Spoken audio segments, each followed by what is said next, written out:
Une interview de Harry Dent a attiré mon attention. Dans celle-ci, il explique qu'un nouveau krach va se produire d'ici fin 2022, début 2023 au plus tard. Pour ceux qui ne connaissent pas Harry Dent, c'est un économiste américain, conseiller stratégique du Parti républicain. Mais c'est aussi un gestionnaire de fonds d'investissement, HS Dent Investment Management. Dans son interview, il n'explique pas les conditions de déclenchement du prochain krach, et je pense que c'est bien normal. S'il gère un fonds d'investissement, il garde ses meilleures infos pour ses clients. Pourtant, je pense que je vais pouvoir vous en apprendre plus sur les perspectives à venir, car de nombreuses pièces du puzzle sont déjà en place. Allez, c'est parti!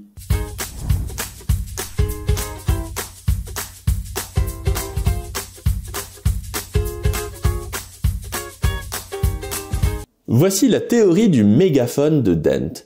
Lorsque vous criez dans un mégaphone, il y a des ondes qui partent vers le bas et d'autres vers le haut, et elles s'éloignent de plus en plus en creusant l'écart. Suivant son image, le marché et l'économie réelle partent dans deux directions différentes et s'éloignent avec le temps. D'un côté, l'économie réelle est minée par la crise économique. Le nombre d'entreprises zombies, qui font moins de bénéfices qu'elles ne doivent payer d'intérêt sur leurs emprunts, explose malgré des taux d'intérêt à 0%.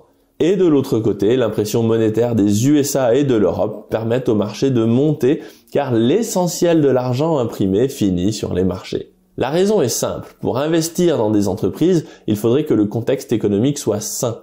Comme ce n'est pas le cas, les investisseurs font le pari d'investir sur les grosses entreprises cotées en bourse. C'est l'endroit où il y a le moins de risques car les banques centrales sont à la manœuvre pour soutenir les cours. Quant aux obligations, c'est de l'histoire ancienne.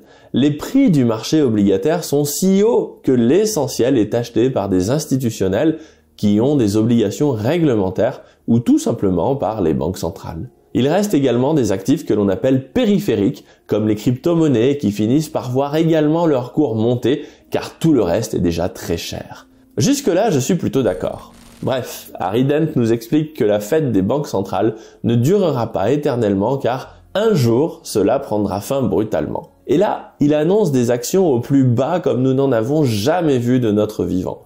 Donc on peut s'attendre à au moins 40% de baisse.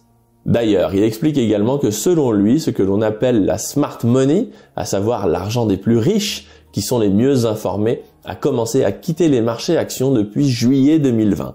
La dumb money, à savoir l'argent de monsieur et madame tout le monde servant de contrepartie dans la fin de cette bulle, ce qui permet à la smart money de sortir doucement par la petite porte. C'est là que son propos devient plus flou.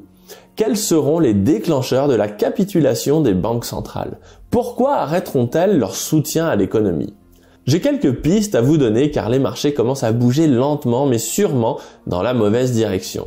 Ma plus grande inquiétude concerne les taux de change et le prix de l'énergie. Début janvier, le prix du pétrole vient de casser sa moyenne mobile à 5 ans notamment. Le prix de l'énergie est très important car nous sommes en bas de cycle concernant les investissements. Depuis 2015, les prix n'ont que rarement dépassé les 50 $ le baril, et il se trouve que le coût de production des pétroles non conventionnels est compris entre 50 $ dans le meilleur des cas, pour les pétroles offshore les plus simples d'accès, jusqu'à environ 100 $, voire plus pour les pétroles les plus compliqués à produire, comme les sables bitumineux du Canada. Bref, la production de pétrole conventionnel facile d'accès est en chute libre depuis qu'il a passé son pic pétrolier en 2007, et le pétrole non conventionnel vit sur ses acquis car l'essentiel des investissements a été arrêté depuis des années faute d'un prix suffisant. C'est l'éternelle histoire du prix de l'énergie. Il y a des cycles d'environ 15 ans qui passent par des crises lorsque les investissements ont été trop insuffisants sur de longues périodes à cause d'un prix du pétrole devenu trop bas. Tout cela pour dire que si les prix du pétrole augmentent, alors il y aura de l'inflation importée via le prix des matières premières. Dans ce cas, les banques centrales n'y pourront rien du tout et se retrouveront obligées de remonter leurs taux ou alors de laisser leur monnaie se déprécier. Dans les deux cas, cela se passera vraiment très mal. Si c'est l'option monétaire qui est choisie, alors le dollar et l'euro baisseront fortement par rapport aux monnaies des pays exportateurs de pétrole et aux monnaies asiatiques. Nous n'aurons effectivement peut-être plus de dettes car elles auront été effacées par l'inflation, mais nous serons beaucoup plus pauvres car les importations des matières premières et les importations depuis l'Asie seront devenues bien plus chères. Par contre, si les banques centrales choisissent de remonter les taux d'intérêt, ce sont les entreprises zombies et les États qui tomberont en premier car elles feront défaut sur leurs dettes. Dans ce cas, on assistera à une grande dépression avec un énorme crack et c'est peut-être bien à cela que Harry Dent pense. Dans les deux cas, une remontée significative des prix de l'énergie signifierait une chute des marchés. Toute la question est de savoir quel sera le mode opératoire. D'ailleurs, ce retour de l'inflation semble bien être déjà anticipé par les marchés puisque l'on voit les taux américains à 10 ans remonter fortement depuis 6 mois. On parle tout de même d'une baisse de 20% des prix des obligations. C'est pas rien. Une remontée des taux longs à 10 ans peut signifier que les marchés se méfient d'une remontée de l'inflation. En tout cas, il ne s'agit pas d'attentes revues à la hausse concernant la croissance vu le niveau de détresse économique du pays. En termes de chômage, la pression aux USA est toujours maximale puisque ce sont environ 800 000 personnes qui s'inscrivent en tant que demandeurs d'emploi chaque semaine. Je rappelle que 800 000 personnes par semaine, c'est bien plus que le niveau maximal atteint lors de la crise de 2008. En 2008, les demandes initiales d'inscription au chômage avaient atteint 650 000 demandes par semaine sur une période de 4 mois avant de retomber progressivement. Aujourd'hui, ce n'est pas ce qui se passe. Nous sommes sur un niveau supérieur à 800 000 demandes par semaine depuis 9 mois et on ne voit toujours aucune décrue significative en dessous de ce seuil. Même le VIX a passé un cap au-dessus des 20-25 sous lequel il ne descend plus. Il semble collé à un nouveau niveau de stress. Pour rappel, le VIX, c'est ce que l'on appelle l'indice de la peur. Il mesure la volatilité sur les marchés. Plus le VIX est haut, plus la prime demandée par les vendeurs d'options est élevée. Une option est un produit financier qui permet de prendre une assurance sur la variation des cours.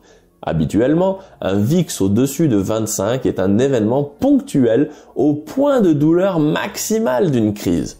Aujourd'hui, que ce soit le nombre de demandeurs d'emploi ou que ce soit les primes d'assurance sur les marchés, les niveaux de crise semblent être devenus la nouvelle normalité. Mais attention, il ne faut pas se tromper. Dire cela signifie deux choses. Afin que le système économique et financier donne une apparence de stabilité, alors que nous sommes dans un moment de stress intense, cela signifie qu'il faut consacrer beaucoup de ressources pour le faire tenir dans cet équilibre instable. Pour les demandeurs d'emploi, ce sont d'immenses dépenses budgétaires pour payer des allocations qui sont mobilisées. Aux USA, on parle d'un déficit annuel de 3 000 milliards de dollars en 2020. C'est juste monstrueux. En 2019, il était de 984 milliards de dollars, ce qui était déjà un record. Cette année, les USA ont enfoncé tous les planchers. Concernant les marchés, ils acceptent de monter tant que les banques centrales jouent le rôle d'assureur en dernier ressort. Bien évidemment, cela se traduit par une explosion du bilan des banques centrales. Par ailleurs, si on zoome sur 2020, la hausse du bilan n'est pas terminée, loin de là. C'est 300 milliards qui ont été imprimés de plus depuis juillet 2020. C'est pour cela que dans ma lettre d'investissement que je co-rédige avec Guillaume Rouvier et avec la participation de Charles Gave, nous vous apprenons à construire un portefeuille financier équilibré entre les 4 grandes classes d'actifs, à savoir les actions, les obligations, les biens tangibles et les devises.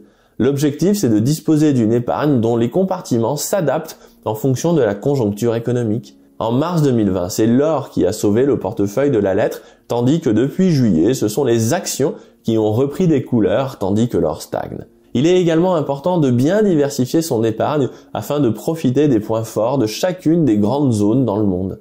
Aujourd'hui, l'Asie a pris un ascendant incroyable sur l'Europe puisque nous avons paralysé nos économies alors que l'Asie a maintenu son cap. L'Asie est aujourd'hui la seule zone dans le monde viable pour acheter des obligations de court terme.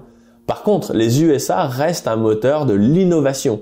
Avoir ces actions high-tech en Amérique est donc une bonne idée si l'on évite les GAFA qui présentent des valorisations tout de même très fortes. Du moins, bien trop fortes pour savoir si elles sont toujours bon marché. Enfin, si vous avez du cash, il faut que vous disposiez de bons outils pour estimer si une monnaie est sous-évaluée ou surévaluée par rapport à votre monnaie de référence afin de vous constituer un panier de devises qui limite les risques de dépréciation par l'inflation ou les risques de dévaluation monétaire. Si vous souhaitez vous abonner, vous pouvez cliquer sur la fiche qui apparaît en haut à droite de l'écran ou via les liens en description.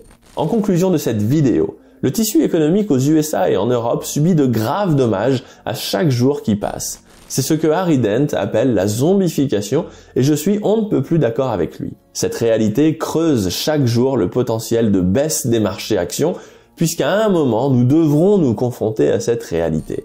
Par contre, dans l'autre sens, nos dirigeants font tout afin de maintenir le système en jouant le rôle d'assureur en dernier ressort. Les États paient les consommateurs en direct via des aides et les banques centrales assurent le financement des entreprises, quoi qu'il en coûte, bien que ce soit surtout vrai pour les grosses entreprises.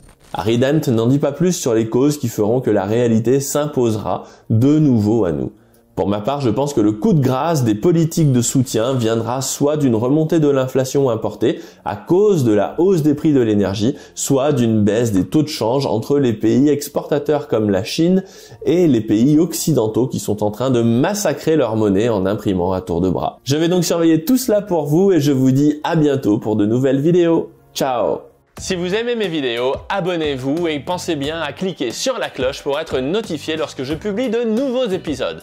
Et pour recevoir le guide de l'investissement de ceux qui y ont déjà réussi, inscrivez-vous ici.